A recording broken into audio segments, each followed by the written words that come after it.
Hi, everybody. My name is Tim Lazor. I run a company called the Convenience Marketing Group here in Pittsburgh, Pennsylvania. We focus primarily on helping convenience store retailers, either independents or small to medium sized chains, grow their sales, grow their margins, but more importantly, help them differentiate themselves so that they can compete even better in today's hyper ultra competitive environment in not only retail but in the convenience store retail space.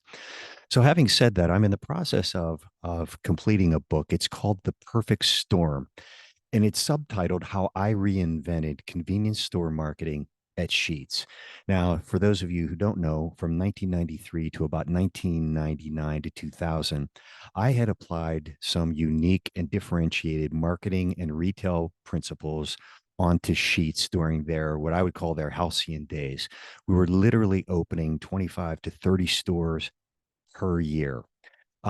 Sheets went to their first $1 billion in sales during that time. And I had a complete center stage inside look from an advertising agency that I had worked for and had helped Sheets market and differentiate themselves. So my new book coming out is based on a lot of basic and fundamental principles. I'd like to share with you the 7 basic principles that I applied to Sheets to help them really catapult themselves for hyper growth during that time.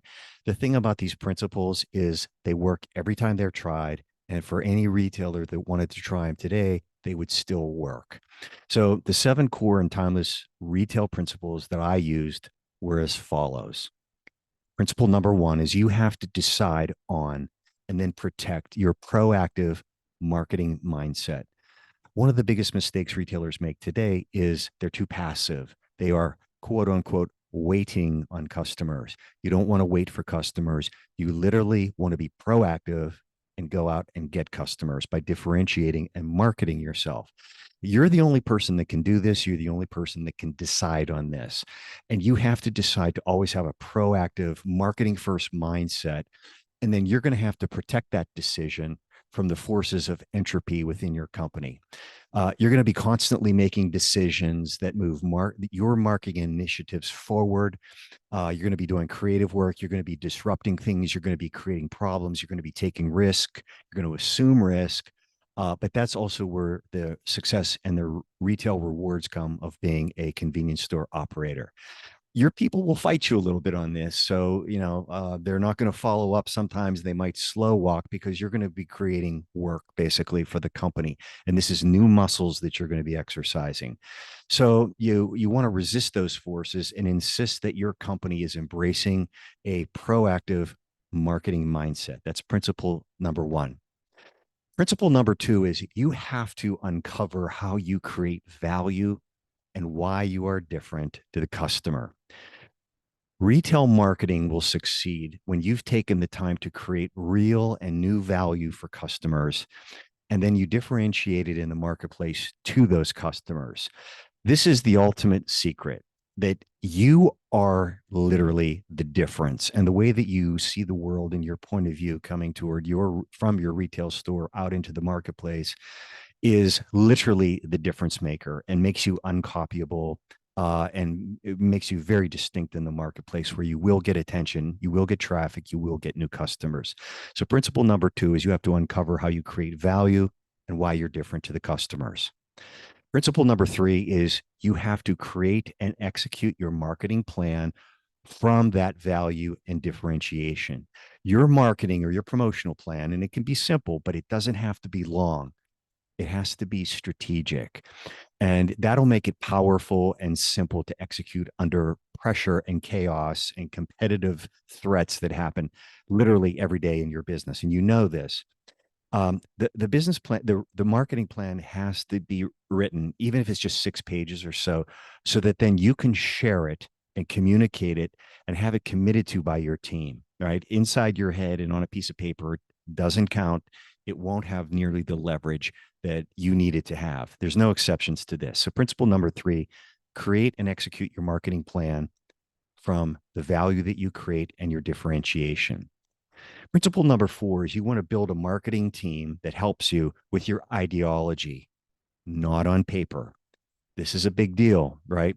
You have to implement that plan, and it's a team sport. So you have to be precise in picking your team and the people that you want to have helping with you, because that's where you'll get the leverage.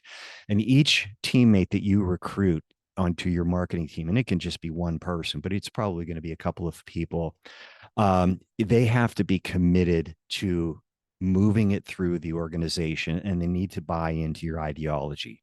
So you need to make sure that you're building your marketing team with your specific differentiated ideology. Principle number 5 is you want to love your money machine. And that means your store, right? You want to design your store in a way that it's, you literally are creating it as a value creating and money making machine that people are going to be walking through, buying impulse items. Your store will communicate to people. So you need to make sure that you're maintaining it, you're loving it, and you're improving it. And most importantly, think through how customers move through your store, get them around and in front of high margin impulse items. And please, please clean your bathrooms. So make sure you treat your store as the money machine that it is. Principle number 6 is you want to then measure your marketing budget and the sales results that you get. All right. You want to be precise and exact in what you decide to measure from your marketing programs and your budget. When you do this, it does really a major thing. It eliminates opinions, it eliminates delays, and it eliminates chaos. And it helps you deliver data so that you can make better marketing decisions for your store or stores in the future. And principle number 7, last but not least, you want to keep innovating and creating more problem solving, convenience, value for your customers. The point here is that the closer you are and stay close to hearing your customers' needs and opinions, the more innovative your company and its marketing is going to be in the future. When you do that, when you stay closer to the customers and you listen to them for ideas and innovations, you will literally be making yourself uncopyable, unstoppable, and last but not least, extremely profitable. Okay. And the final thing that I want you to remember is the difference making retail strategic point of view that you want to bring to customers comes from inside of you. You're the difference. You're the storm. We'll have more to talk about this later on.